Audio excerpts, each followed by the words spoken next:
Did it work? Hi! It's Tuesday! Hello! Good morning, good morning, good afternoon, good evening. Hi, more importantly, everyone, welcome back to Teaching Tuesday. Oh my gosh, I can't believe it's been a week already. Whew. And I know I say it every week, but I'm excited for this one, guys. We have a great show lined up for today. As people start logging in and joining us, let's go ahead. Let's do our roll call. Let's see who's here because, we got to check in on our buds. We got to make sure we're all staying healthy, we're staying safe, and we're staying involved in our Teaching Tuesday conversations. So let's see where we're all at. Let's see who's here. Bill came back. Okay, great. And this is a reminder about our roll call. Give us as much information, right? Are we teachers? Are we students tuning in? Because maybe our teachers are presenting today because we got a couple special guests. Are we students just watching? Are we parents who have become our teachers with our kids? Are we just history lovers that just can't get enough George Washington and Mount Vernon? Tell me, who's here for the first time? Do we have any first-time Teaching Tuesday viewers? Do we have... Obviously, we've got some returning ones. I see some names of all of our friends here. So we got history teachers. We got students. Good morning, Erin. Ooh, Betsy's here from Long Island. Where did it go? I just pulled it up. Dawn's here. She's a history buff. Good morning, Claire from Virginia. Wait, I just saw it. Oh, you guys are commenting so fast. It's just skeeting away from me.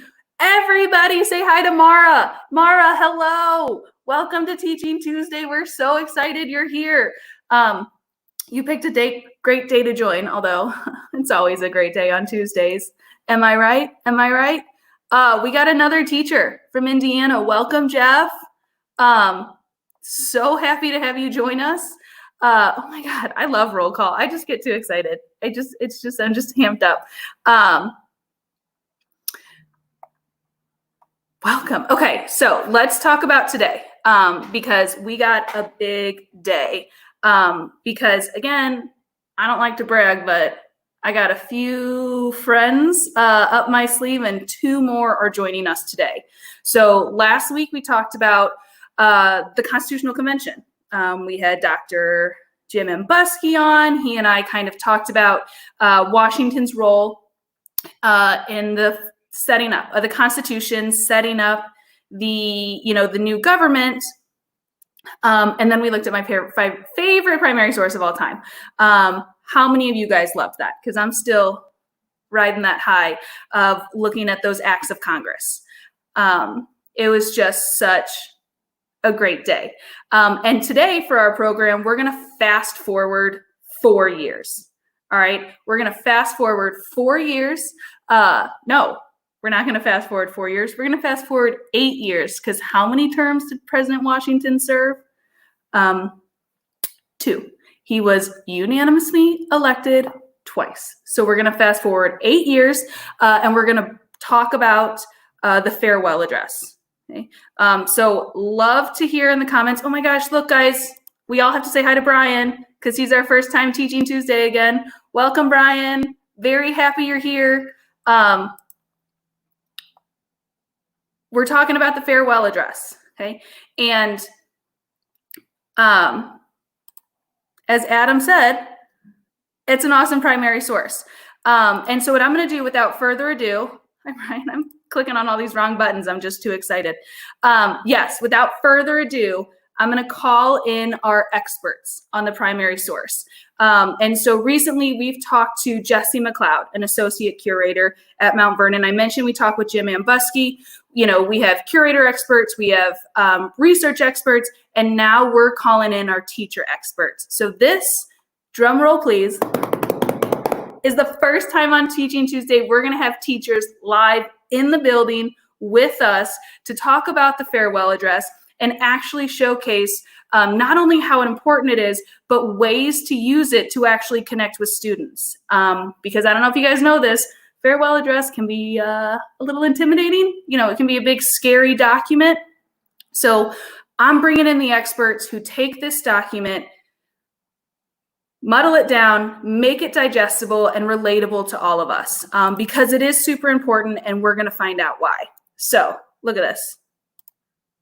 We've already got people excited. I'm going to go ahead. I'm going to make my phone call. Okay. I'm going to try and I'm going to get a group call going on. So I'm going to get them both, here at the same time. So, okay. Here we go. Okay. It's ringing. It's ringing. April. Hey. Hi. Hey, Keith. Hey, how's it going? Can you hear me? I can hear you. Okay, awesome. Great. Well, welcome to Teaching Tuesday. Thanks for having me. Excited. How excited are you? I got my jazz hands. Okay, good. There we go. Right. Not happening. We're ready. Oh, come on, Keith. Get a little bit. There we go. Yes. Well, welcome to Teaching Tuesday. People are pumped. I mean, look at this. Kelsey Cedars is pumped to have you guys join. As I don't know if you just heard about this because you were probably busy before I called. But you guys are our first teachers ever on Teaching Tuesday. You guys are our first classroom experts that we've brought in. So I'm really excited. And I mean, before we break anything down, we're talking about our teacher outfits. Because April, can you go ahead? You want to highlight that again? You got your teaching sweater, your teaching stripes. Stripes. Teachers love stripes and our cardigans. So I've got both those things going on today. Oh my God, looking like a true teacher. And Keith? Yeah, I'm representing the History Tea showdown with Mount Vernon's the Whiskey Rebellion. Oh my God, I love it. How many teachers out there, because we got a lot of history teachers watching today, how many teachers out there have those cool history shirts like Keith? I mean, how many of you have your closets full of just, I just think that history teachers, you get the excuse to wear the coolest clothes, the coolest uniforms to school because you're wearing shirts about the Whiskey Rebellion, right? You got quotes on about Hamilton on your shirt and Washington. It's got to be the coolest wardrobe there. You got to match it up with what you're teaching. Right. Yeah, absolutely. Yeah, it's an outfit for every class session, right? Every time period. Yeah. That's fantastic. Okay, well, I think we should get down to business. Because it's a big day and we got a lot to talk about. Because as we've mentioned, we're covering the farewell address. Okay. And this has to be a very big topic to talk about in your class. Correct? Definitely. I mean, is it one that you turn to every year? This document, this primary source? This is essential teaching in American history. That first half of American history, it's definitely essential. Yeah. As well as in a government course. It really does kind of set up everything else that you're going to talk to. It's one of those documents you can keep coming back to and continue referencing. So it's super essential, like Keith said. But it can't be the easiest document to talk about. I mean, that's kind of one of those things. It's a mighty long document, this farewell address. Is that correct? Yeah, I showed it to my son. He's getting ready he'll be entering the 8th grade next year. And I just kind of showed it to him for a moment and he looked at it and he's a pretty good reader. And he was just all of a sudden just, whoa, this is just too much. Mm-hmm. It's a lot to take in. I mean, Elizabeth, I'm just pulling this up. I mean, you two aren't the only ones who are big with this document and using it in the class. So before we talk, and I want to touch more, Keith, on how scary it is initially, and especially, that's a great reaction from your son. But let's talk about what it is first. So at its core, so for some of those viewers who are just joining us and we're talking about the farewell address, and we just keep name dropping it, like it's nothing. But what is it? So can one of you really explain what this document is? I would refer to it as almost as an autobiography of Washington's ideas. We know that when this was written, it was written over a course of roughly 5 years. It wasn't something that just at the last moment Washington wrote down some ideas, and we also know that it wasn't a speech that he gave, that it was something that was published in a newspaper. David Claypool's American Daily Advertiser. But he, over that course of 5 years, we know that both Madison and Hamilton had a hand in writing it. But don't be confused. Don't think that these aren't Washington's words or these aren't Washington's ideas. They were definitely Washington's ideas.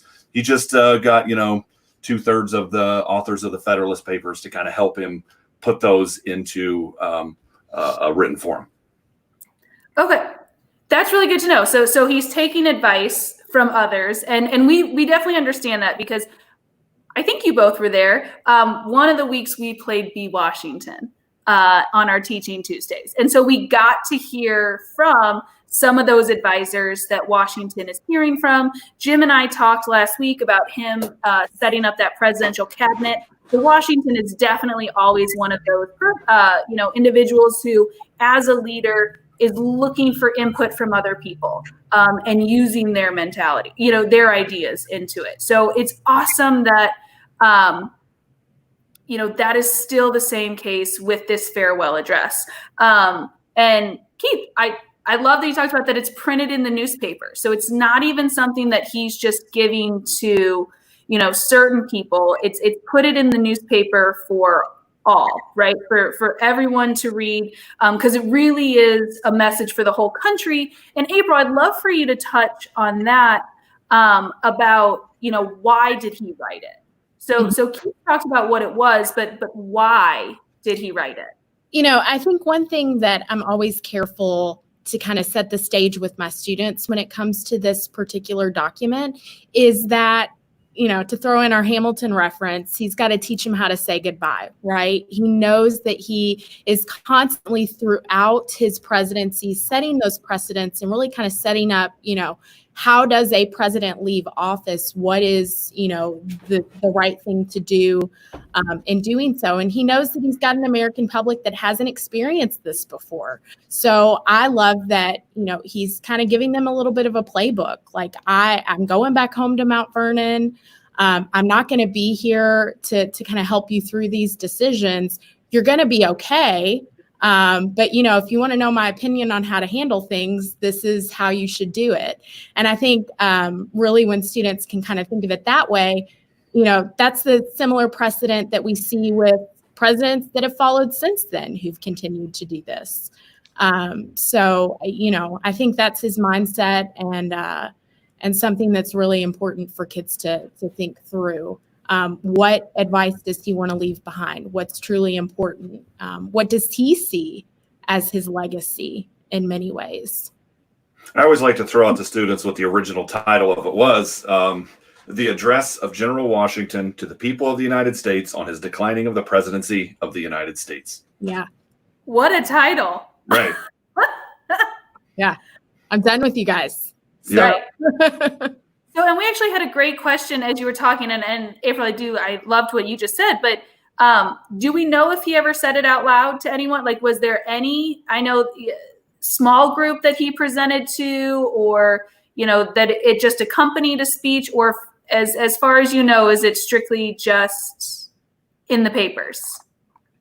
I don't know of any instances where he got up and he gave it as a speech. And we do know that Washington wasn't the biggest fan of getting up and having big speeches. So I can't say that he did. There was a reason behind that. I mean, Right. Like audience out there, why, any guesses as to why, Washington may not have been such a good, orator or Right. very comfortable giving speeches in front of everybody?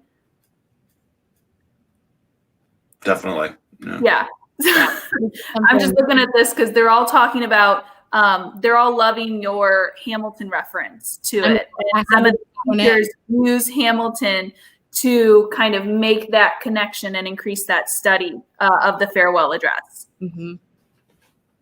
It's a great way to set things up, engage the kids, and bring them in with this particular document. So, and that's because, I mean, it really isn't an easy document. I mean, let's just take that title of it that Keith said alone. I mean, that is a big title. It's a long, lengthy document. And actually here, while we have our audience here and our buddies, if you would like to see the primary source, I'm going to share my screen here with you guys.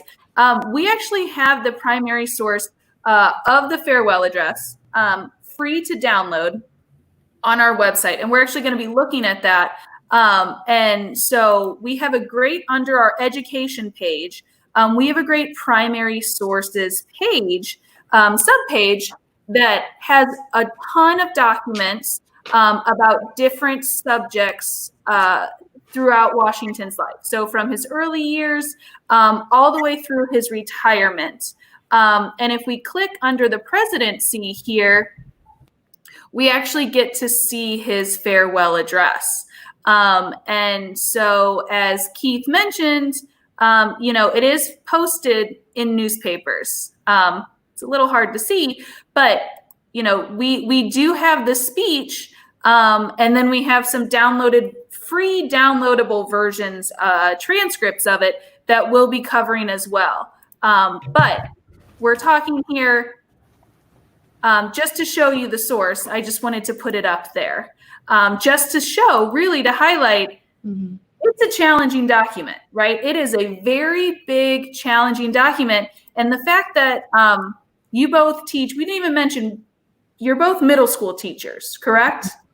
So this is something where you're taking this on with, middle school aged 8th graders, teenagers. How do you approach this? How do you take a document written 200 years ago that, Washington is putting, as April mentioned, all of his ideas, his thoughts on his legacy, his hopes for the future. How do you approach that with such a young audience? So I'm an 8th grade teacher. So I've got 13, 14-year-olds in my classroom. With the primary source, we're constantly bringing those into our classes constantly. But with this one in particular, kids can look at the length of it. They can look at some of the words that are used within it and really shut down sometimes. That's just the nature of, we've got kids at all different abilities. So for me, trying to engage them in this primary source, there are a couple of things that are really key. The first is setting the stage, engaging them, like I mentioned, with bringing in Hamilton, but then also, letting them know from the get-go, this is going to be difficult. It may be hard to understand at times, but we're going to get through it together. We're going to use some strategies to make sense of it.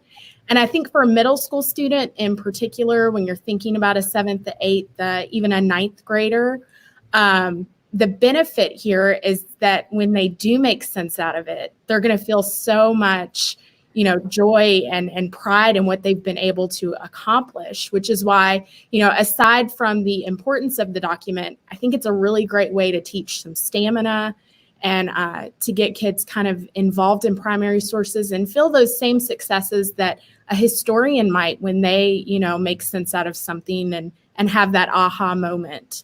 So, I don't know if Keith wants to speak to that as well, but. Yeah, one of the things that we do is I'll post it on Google Classroom, and the kids, I'll give them a few minutes, they bring it up, and the first thing they do, like in anything, is they scroll through and they just look how long it is, and you can see their eyes. How much do I have to read? See how long I'm going to read this, and then they get 2 lines into it, and you can see them, they're done. Yeah, they want to shut down. So, yes. Well, and I love that you give that disclaimer in the beginning, right? I love that you tell them, like, this is going to be a challenge. This is going to be hard, but we're in it together. We're going to fight through this. And And so I really love that. And we had a really great question here from Cynthia Miller. And she said, what would you say are the top 3 takeaways from this address? And I'm going to use this to segue right into our activity. Cynthia, you set it up, and we're going to hit a home run with this, because we're actually going to break down the farewell address. We're going to take this and we're going to break it into 3 sections that really do highlight some of the important takeaways that Washington, I'm just reading some of these comments. 3 of these takeaways that are really valuable to the Washington legacy that he wants to be remembered. 3 pieces of advice. And so, Adam has a great question about the address of avoiding political parties. Ask them what applies today. So I'm just giving visitors a little taste of this, because we're going to find all this, and we're going to actually make you guys, the visitors, our buddies here, our Teaching Tuesday fanatics, go through this activity, because we've kind of modeled a way that both Keith and April break down the address here. And it's long, and so it's going to be a challenge. And so I hope you guys take April's advice. This is a scary document, but we're in this together. We're gonna do it. So what we did is we took 3. Actually, Keith, why don't you explain what we did? April just kind of explain the disclaimer. Let's have you talk us through what we're going to do at this activity as if we were your students sitting in your classroom. Well, as teachers, we know that when we give students texts, we always want clear learning goals. So, somebody asked, what are the top 3 takeaways? That was our learning goal. We have 3 major takeaways that we want our students to pull away from this text. So what we have done is we have broken the text up. I really like Mount Vernon's version of this because it's lined, so it helps you with your students. Really take them to specific places in the text. But what we're going to do today is I'm going to begin, and then Sadie, and then April. We're going to look at a specific portion of the text. And what we're going to ask you to do is first to read it, and I'll read it out loud. I'll read my section out loud. And as I'm reading my section out loud, I want you to be thinking about what is the main argument that Washington is making in this section of text. So we're going to start with line 66. So the first thing I'm going to ask you to do is, as I read this, and as you read along on the screen, I ask you to pull out some major words. What are some things, if you had this, think you would be highlighting? What are some major takeaways, some major words and or phrases that really get at the argument that Washington is making in this section? And then after that, what I'm going to have you do is create your own title for that section. So we're going to start with line 66. We're just going to work our way through it. And remember, as I'm reading, I would ask that you be thinking about what are some of those major words that you can pull out when we're thinking about what is the main the main argument of this part of the text. So starting in line 66, Washington, it says, the unity of government, which constitutes you one people, is also now dear to you. It is justly so, for it is a main pillar in the edifice of your real independence, the support of your tranquility at home, your peace abroad, of your safety, of your prosperity, of that very liberty which you so highly prize. And we're going to be going through line number 91, by the way.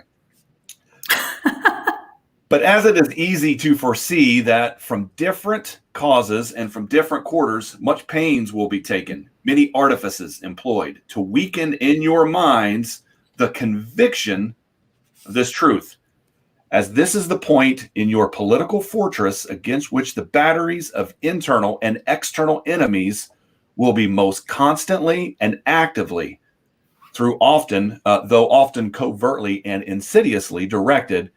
It is of infinite moment that you should properly estimate the immense value of your national union to your collective and individual happiness.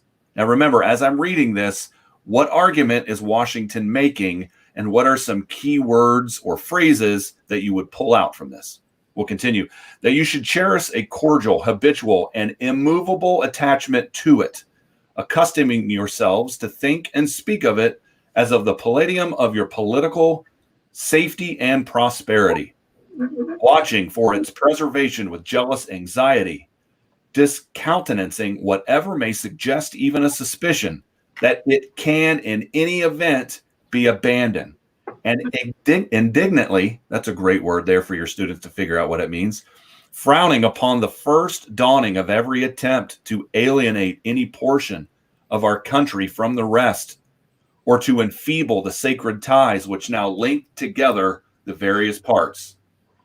For this you have every inducement of sympathy and interest. Citizens, by birth or choice of a common country, that country has a right to consecrate your affections. The name of American, which belongs to you in your national capacity, must always exalt the just pride of patriotism more than any appellation derived from local discriminations. With slight shades of difference, you have the same religion, manners, habits, and political principles. You have in a common cause fought and triumphed together. The independence and liberty you possess are the work of joint councils and joint efforts, of common dangers, sufferings, and successes. But these considerations, however powerfully they address themselves to your sensibility, are greatly outweighed by those which apply more immediately to your interest. Here, every portion of our country finds the most commanding motives for carefully guarding and preserving the union of the whole.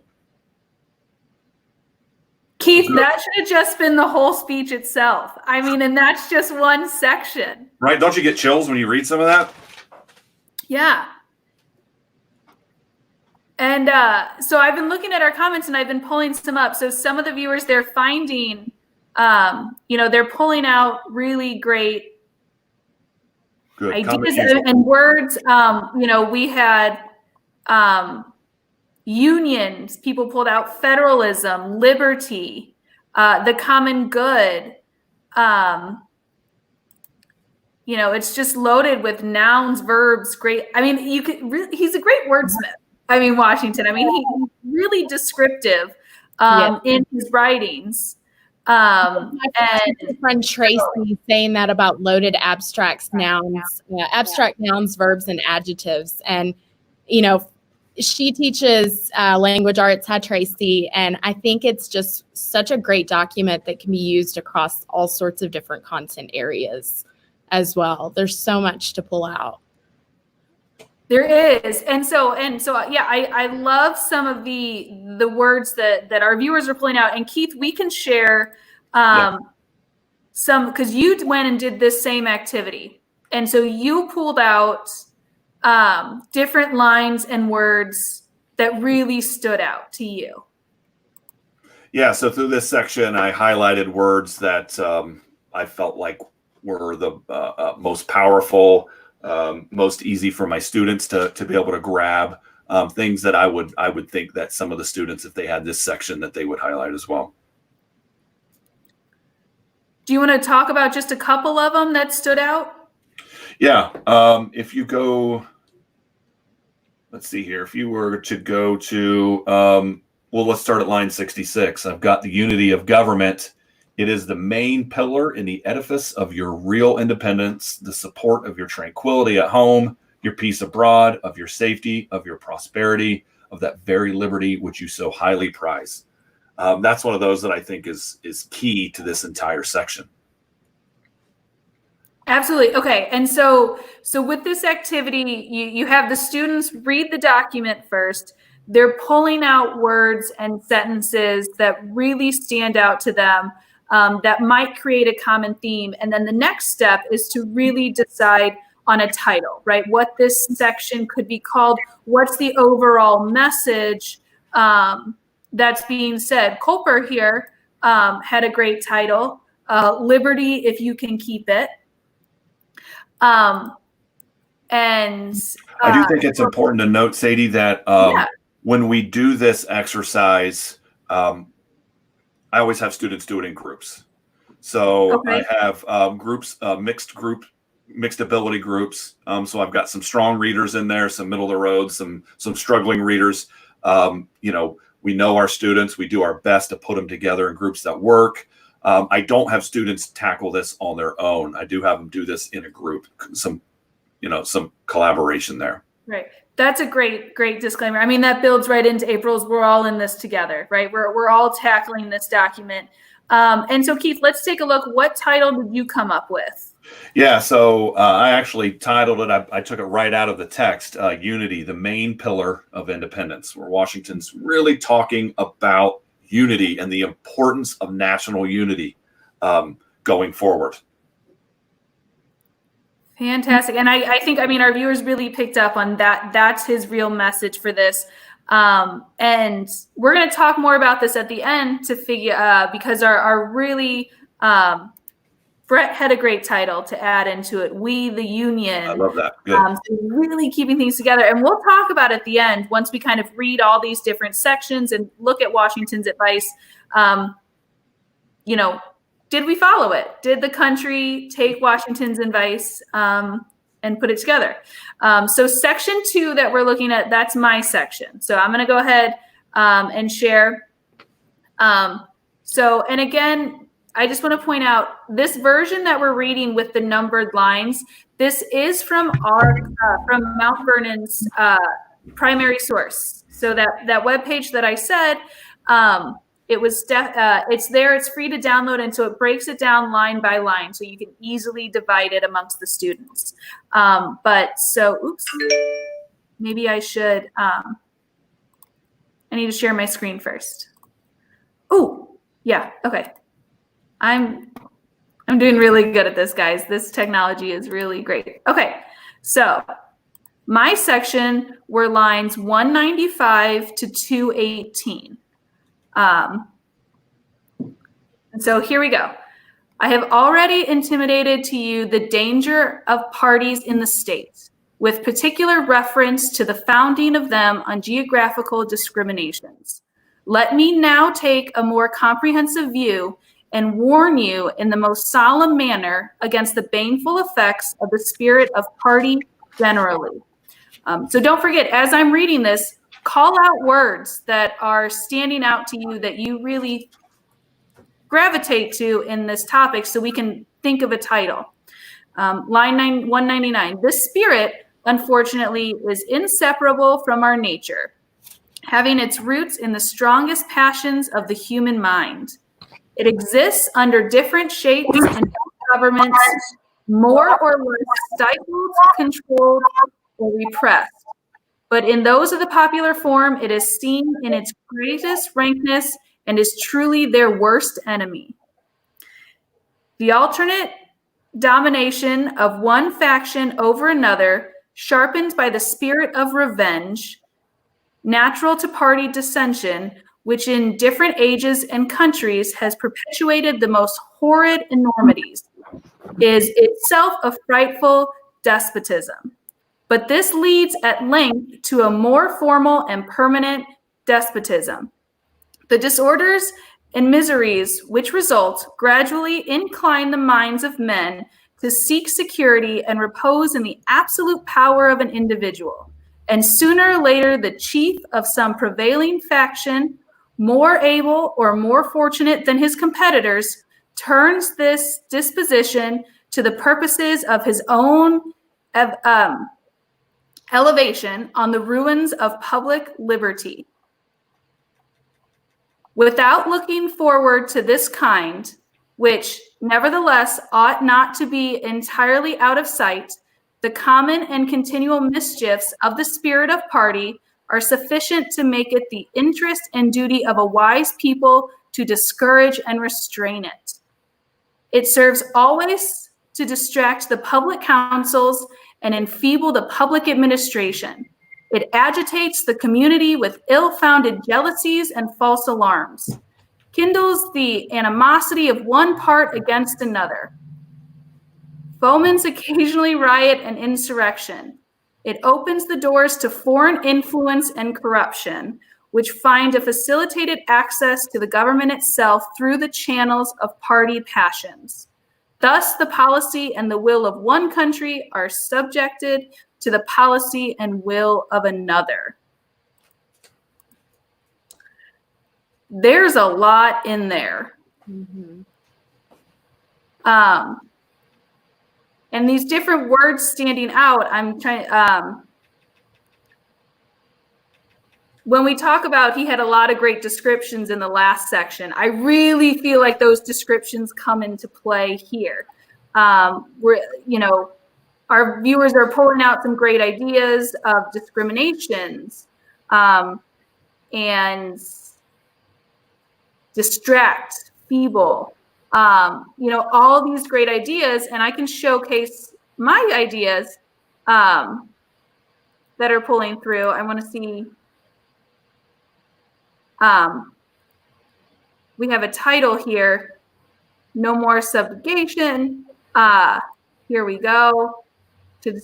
I love some of these titles and these ideas that our viewers are pulling out. As you can see, I, like Keith, also highlighted a lot. Dangers of party in the state, warn you, worst enemy, spirit of revenge. You can almost hear Washington's tone. I mean, you can change. feel that this is right. You can feel that it's this, I think, is such a great section. I mean, this is a warning, right? Purposes of his own elevation. Ill-founded jealousies and false alarm, opens the door to foreign influence. There's just so many incredible insights about the dangers of political parties here. And he's so descriptive about it. I like, Robin's pointing out, kindles the animosity. It's just, Scarlett says it's a warning of the infighting. And so it's just such a passionate section. And so my title, and I'd love to hear, we saw some other titles, this is country over party. I just felt like this was kind of the great warning that Washington was making sure and wanting his viewers to see, his readers to really take and heed that. I think in so many ways he knew what was coming with this section, and he's trying very desperately to kind of put the brakes on things. And that political infighting in his cabinet, I know that Washington did his best to kind of guard himself, how he was perceived. And there in his final years of his presidency, there were times when he was just losing it with anger. And it was, so frustrated with, didn't have any sons of his own, but, Hamilton and Jefferson were almost kind of like those sons to him. And to see them fighting right there, the way the media was treating him at one point, so much, that, like April said, he knew what was coming. Yeah. Right. I almost want to, with this section, almost call him like, Nostra Washington, after Nostradamus. He is seeing, he's really seeing some insight and really understands not just what's happening at the moment, but the path that leads to, right? He's seeing that path being laid. All right. April, and you guys are doing great. I love all these viewer comments. You're picking out these strong words. You're picking out, great sentences and creating these wonderful titles. So you really, truly are really modeling this understanding of Washington's farewell address. And as you can see, it's not an easy document. So we have one more section because as we told Cynthia, we are going to cover 3 takeaways. So we've done our first 2 of unity and political parties. And so now, April, let's look at So yeah, we're gonna start on. We're gonna switch down to line 327 through line 352. So again, as I read through this, be thinking about what is the argument that Washington is making. What are some of those words and phrases that stand out to you as you listen to this? So I'll go ahead and start. It says the great rule of conduct for us in regard to foreign nations is in extending our commercial relations to have with them as little political connection as possible. So far as we have already formed engagements, let them be fulfilled with perfect good faith. Here, let us stop. Europe has a set of primary interests which to us have none or very remote relation. Hence, she must be engaged in frequent controversies, the causes of which are essentially foreign to our concerns. Hence, therefore, it must be unwise in us to implicate ourselves by artificial ties in the ordinary vicissitudes of her politics or the ordinary combinations and collisions of her friendships or enmities. Our detached and distant situation invites and enables us to pursue a different course. If we remain one people under an efficient government, the period is not far off when we may defy material injury from external annoyance, when we may take such an attitude as will cause neutrality. We may at any time resolve upon to be scrupulously respected when belligerent nations, under the impossibility of making acquisitions upon us, will not lightly hazard the giving us provocation, when we may choose peace or war as our interest, guided by justice, shall counsel. Why forego the advantages of so peculiar a situation? Why quit our own to stand upon foreign ground? Why, by interweaving our destiny with that any part of Europe, entangle our peace and prosperity in the toils of European ambition, rivalship, interest, humor, or caprice? It is our true policy to steer clear of permanent alliances with any portion of the foreign world. So far, I mean, as we are now at liberty to do it, for let me not be understood as capable of patronizing infidelity to existing engagements. I hold the maxim no less applicable to public than to private affairs, that honesty is always the best policy. I repeat it, therefore, let those engagements be observed in their genuine sense, but in my opinion, it is unnecessary and would be unwise to extend them. Taking care always to keep to ourselves, by suitable establishments, on a respectable defensive posture, we may safely trust to temporary alliances for extraordinary emergencies. So here we have a section, seeing what some folks are pulling in here. Always love the word vicissitudes. Yeah, that one is definitely middle school students going to go, I don't know, Miss Watkins, what does that mean? But yeah, so I don't know if you have some of the things that I've pulled up. We're definitely looking at, steering clear of those foreign alliances, seeing some things here. I love that phrase, little political connection as possible. Europe is doing its own thing and they're embroiled in some things, but I love where he says our detached and distant situation invites and enables us to pursue a different course. So pointing out that we're in a little bit of a different situation and could do something. We don't have to get embroiled in Europe's issues all the time.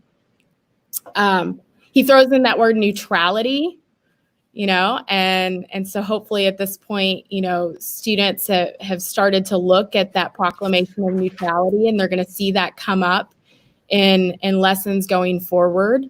And that policy of neutrality. And, he's pointing out to everyone, we can choose peace or we can choose war. We get to decide here. And then at the end, and I'll kind of get into this a little bit later, but he says, taking care to always keep to ourselves, we may safely trust to temporary alliances in extraordinary emergencies. So that's something that's, I think, interesting to think about with kids too. So my title for this one, pulled directly from the text, in regard to foreign nations, steer clear of permanent alliances. One of the questions asked about was he advocating isolationism, which is great. You know, Washington wasn't saying let's not have anything to do with other countries, right? Just not, you know, these permanent alliances. And Washington himself wasn't a huge fan of always having to write down your treaties. You know, if it served the best interest of both countries and it's temporary, great. But when that relationship ends, let's move on. Let's not get, you know, into these long drawn out alliances. Which is, you know, the situation that he's seen England and France be in for a long time, constantly getting involved in things. So here you have a new country that's kind of able to create its own course. And I think he's really advocating in many ways for doing so. Well, and I think you guys are touching on a really great idea. And Keith, you create a question with your students when this pops up. But so you're talking about, you know, the farewell address is Washington leaving, you know, a goal for the future of the country and his ideas that the country should follow to go forward. But when we study that farewell address, it's always important to kind of look back at the Washington administration and thinking about his time. Why is he giving these warnings? You know, and I would love to pose this question to the audience. You know, what happened during Washington's administration? Mm-hmm. What happened during his time as commander-in-chief? What events took place that made Washington give those warnings, right? And so I'd love to hear that, you know, from our audience, like exactly here, what specific events from Washington's career, you know, provide influence. And I love that this is such a teacher question where the last sentence is provide text evidence to support your answer. The students are always like, oh, not again. Right. I always got to cite my source and I get so mad at it. I have to write complete sentences. Yeah, exactly. Right. You can't start a sentence with because, you know, but so I would love to hear people's thoughts on, because some people have already, you know, we just had a comment up from, you know, from Kathy. She's talking about he's already fought against these countries. You know, now he wants to grow. We had a great comment. I'm going to see if I can find it. I'm scrolling back up.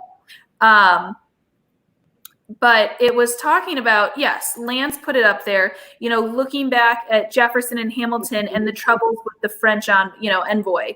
And so that's one of the issues that he's looking to. Yeah, shout out to, you know, B. Washington. Have the students play B. Washington and see firsthand, you know, the hysteria for the French that was here, and Jefferson and Hamilton vying back and forth, and you know, then Washington eventually having this written. And I think if you've done those B. Washington scenarios and then you look through this, that's a great connection for kids to make. So absolutely, I pointed that out. Oh, great. We love when we talk about B. Washington, and, you know, since we broke the internet playing it, we're always happy to talk more about it. But yeah, it really gets a chance to see the students for the two sides, right? That you have those political ideas, but then there is also the market.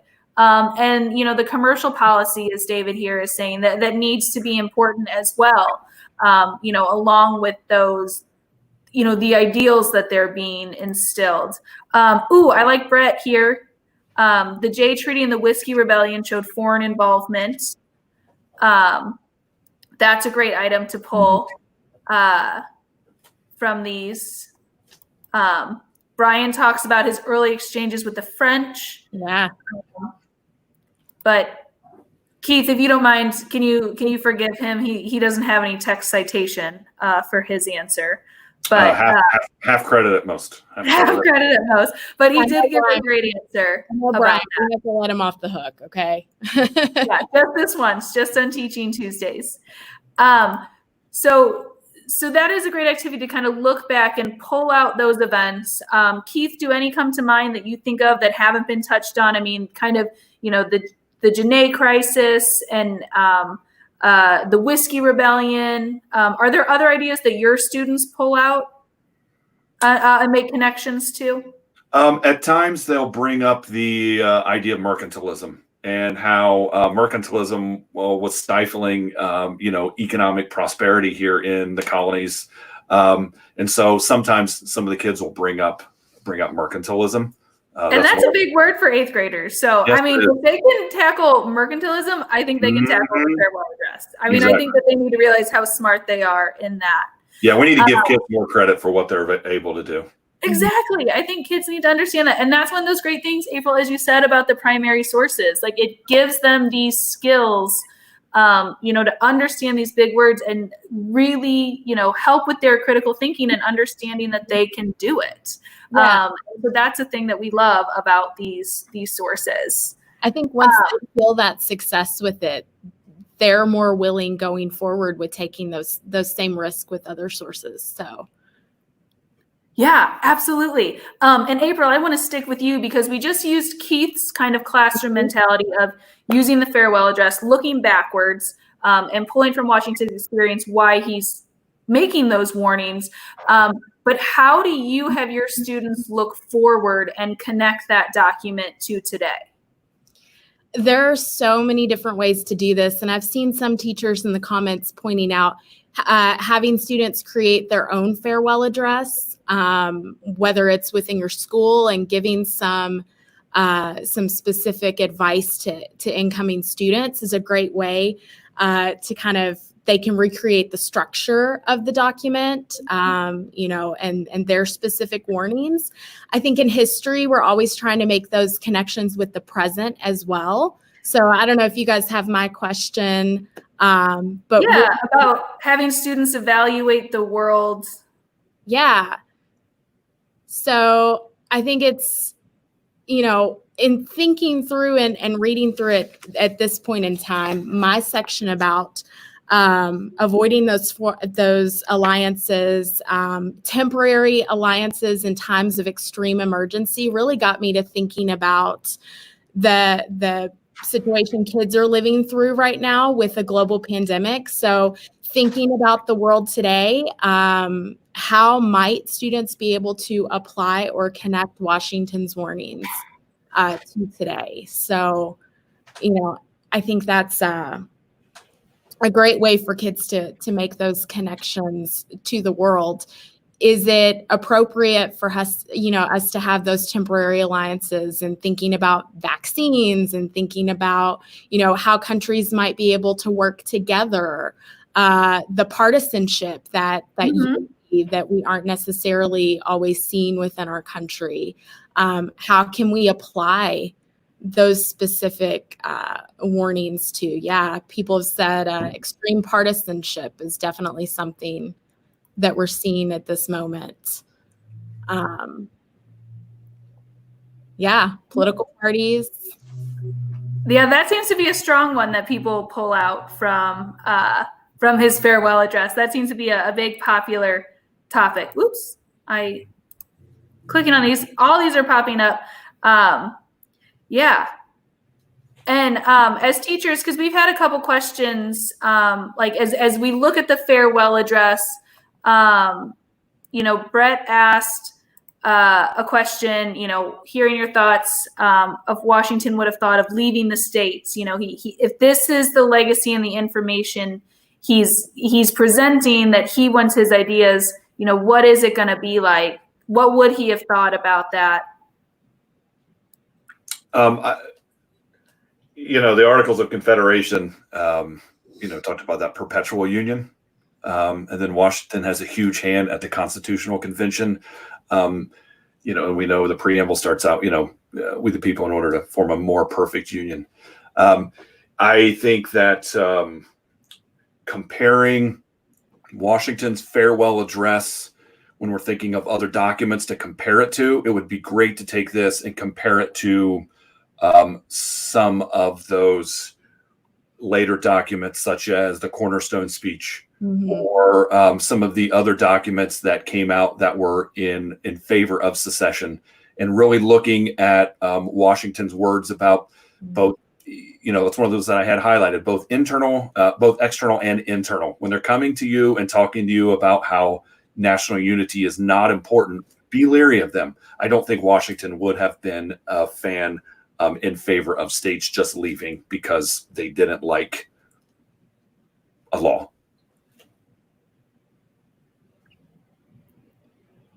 I think that does also really point out just how easy it is to weave this document throughout your entire rest of your year. So I know for many of us who teach 8th grade, we start with the 13 colonies, we end with the Civil War.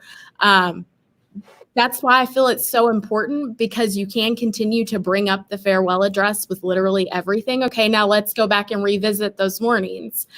What would Washington have said about this moment? And comparing to the Cornerstone speech would be a great way yeah, Bill, one of our, it was Robin.